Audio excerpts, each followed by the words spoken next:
मैं थोड़ा सा आपसे कमेंट लेना चाहूंगा। अभी ये जो रशियन फेडरेशन के जो है काउंसिल ऑफ डिफेंस कमेटी, उसके जो एक मेंबर हैं सेनेटर इगोर मोरोजोव ने, अब मैं पता नहीं, मैं आई एम सॉरी अगर मैं प्रोनाउंस सही नहीं कर रहा उनका नाम।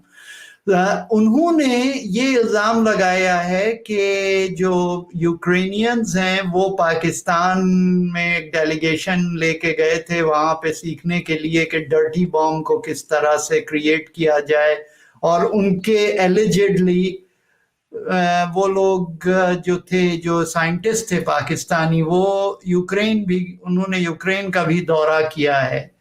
तो जरा पहले इसके ऊपर बात कीजिए कि ये ऑल्दो फॉरेन ऑफिस ने उसे डिनाई कर दिया है, लेकिन कोई खास इसकी खबर नहीं है मीडिया पे। हर एक जो है इस वक्त बिजी है इमरान खान साहब की तारीफ और उनकी तनकीद में। तो ये ऐसे आप कैसे देखते हैं? ये कोई एक आम सी चीज है कि भाई किसी ने उठ के कह दिया है, लेकिन वो जो है वो डिफेंस कमेटी के मेंबर हैं रशियन फेडरेशन के, तो उनकी बात जाहिर है इतनी भी हम ये नहीं कह सकते कि वो बिल्कुल हवा में कर रहे हैं। डॉक्टर साहब।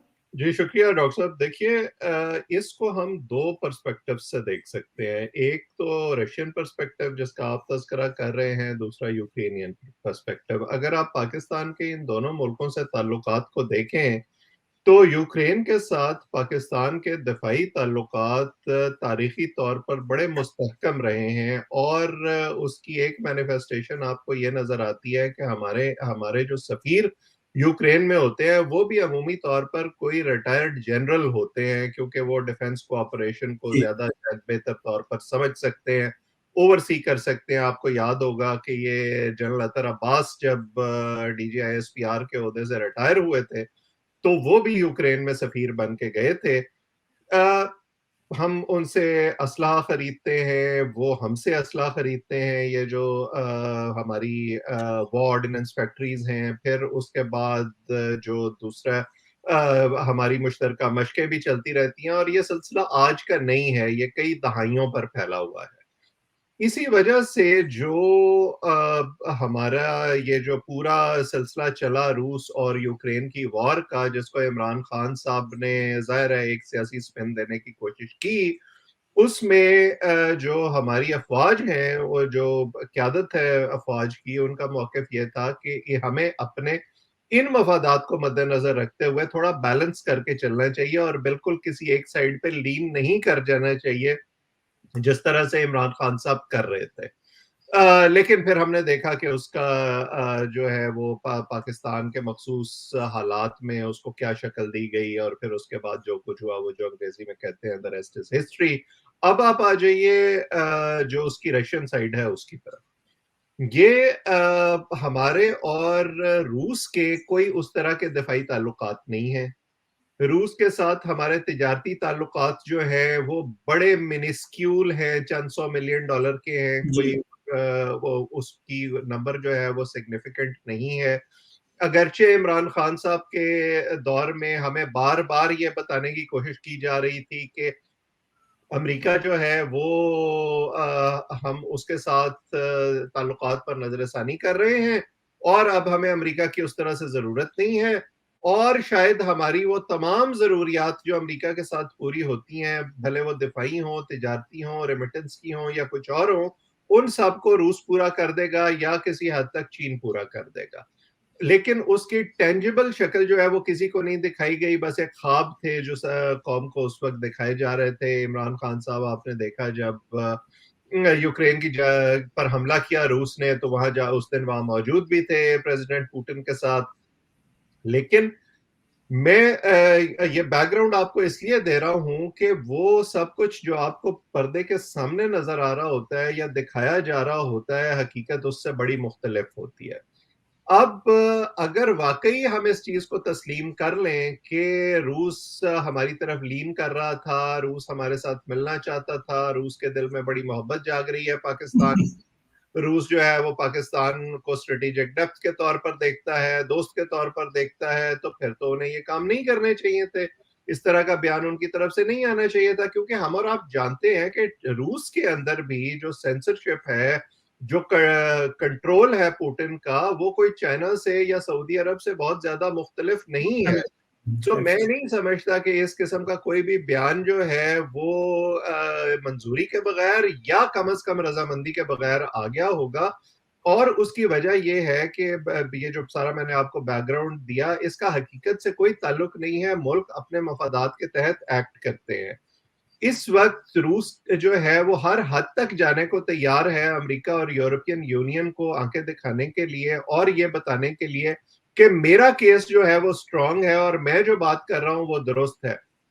उस नैरेटिव में जो कुछ भी फिट होगा वो उसको अपने मकसद के लिए इस्तेमाल करने की कोशिश करेंगे, इर्रेस्पेक्टिव के उसका उस दूसरे मुल्क पर क्या असर पड़ता है। ये जो दौरा जिसका आपने तस्करा किया, मैं अपनी बात को अगर कंक्लूड करूं, प्लीज गो अहेड। मेरी असेसमेंट में ये दौरा जो है ये उन्हीं दिफाई ताल्लुकात का एक मजहर है जो हमारे इतने अरसे से चलते आ रहे हैं। उसमें हमारे और यूक्रेन के दरमियान बायलैटरल विजिट्स भी होते हैं। इसमें कोई इस तरह की खास बात नहीं थी जो स्पिन इस वक्त ये रशियन सेनेटर देने की कोशिश कर रहे हैं, और शायद इसीलिए हमारे दफ्तर खारजा ने एक डिनायल देकर इस पर और कुछ कहना मुनासिब नहीं समझा। सही बात है। लेकिन देखिए आजकल अभी वजीर आजम साहब, पहले इमरान खान साहब तशरीफ ले गए रशिया, फिर उसके बाद अभी थोड़े दिन पहले शहबाज शरीफ साहब तशरीफ ले गए रशिया। फिर वहां पर से एक तरह से जो रिस्पांस थी रशियन प्रेसिडेंट की, और आई एग्री विद यू कि जो वहां का जो प्रेसिडेंट है वो कोई डेमोक्रेट नहीं है, कोट एंड कोट। वो he is no difference than president president of China or king of Saudi Arabia। तो एक बड़ी जिसे कहते हैं ना कि पॉजिटिव वाइब्स आ रही थी जब खान साहब की विजिट थी उस वक्त भी, और शहबाज शरीफ साहब की विजिट थी इस वक्त भी।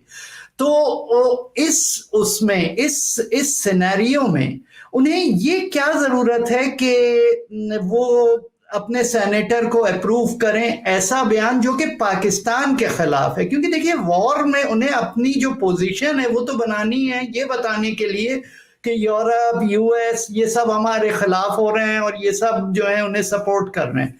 तो उन्हें क्या जरूरत है कि वो पाकिस्तान को ऐड करें? क्या आप ये देखते हैं कि इसमें कोई इंडियन लॉबिंग का कुछ हाथ हो सकता है? देखिए, इंडियन लॉबिंग का हाथ हो सकता है। जो हम जानते हैं कि रूस के और भारत के ताल्लुकात जो है वो खासे पुराने हैं, और दोनों अपनी दिफाई ज़रूरियात के लिए एक दूसरे पर इन्हिसार भी करते हैं। अगरचे उसके बावजूद जो है वो अमेरिका के साथ भी भारत ने ताल्लुकात उस्तवार किए हुए हैं। सो ये एक फैक्टर ज़रूर हो सकता है। लेकिन मेरा पॉइंट सिर्फ ये है कि we are trying to read too much into it. अगर हमारा ये ख्याल है कि इस एक बयान की वजह से कल को फर्ज करें कि रूस और पाकिस्तान के ताल्लुकात अगर कहीं आगे बढ़ रहे थे तो उनमें रखना पैदा हो जाएगा, तो मैं नहीं समझता कि ऐसा होगा। और उसकी वाहिद वजह यह है जिन मुलाकातों का आप तस्करा कर रहे हैं, जब इमरान खान साहब रूस गए या उसके बाद अभी शहबाज शरीफ साहब की जब मुलाकात हुई प्रेसिडेंट पुतिन से, तो उस वक्त रूस को ये दुनिया को दिखाने की जरूरत थी कि हम तन्हा नहीं हैं, लोग हमारे साथ खड़े हैं, हमारे ताल्लुकात दुनिया के साथ हैं। वो एक टैक्टिकल मूव था। उसका मतलब ये नहीं है कि वो किसी एक कैंप में चले गए और दूसरे कैंप से दूर हो गए हैं। जो ओवर आर्चिंग पिक्चर इस वक्त है रूस के लिए, वो रूस वर्सेस रूस and it's allies and US versus it's allies है। सो वो उसके लिए वो जो एक तरह से अब अना की जंग बन गई है रूस और अमेरिका के दरमियान, उसमें वो इस तरह के मैं नहीं समझता कि छोटी छोटी बातों को कंसिडर उस तरह से करेंगे कि नहीं हमें क्योंकि पाकिस्तान के साथ अपने ताल्लुकात को प्रोटेक्ट करना है। जैसे मैंने कहा कि उसमें उसकी तय में अगर आप देखें तो ना कोई बहुत ज्यादा दिफाई ताल्लुकात है, ना कोई हमारा तिजारत का हुजम बहुत ज्यादा है। उसकी वजह से अपने वो बिगर जो मकसद है उसको कॉम्प्रोमाइज करेंगे।